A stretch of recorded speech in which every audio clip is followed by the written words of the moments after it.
এগুলোও দিঘির অংশ, এখন আবাদি জমি হিসেবে ব্যবহার করা হচ্ছে, আবাদ করা হচ্ছে।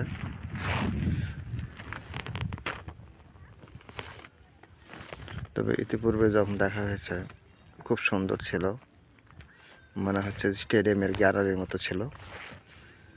এখন আর গ্যালারি হিসাবে দেখা যায় না, এখন আম বাগান।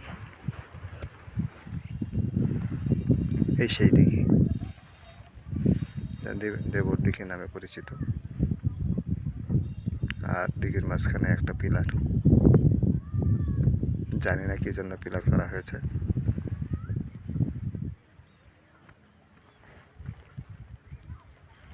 আর এই গাছগুলো পরে লাগানো।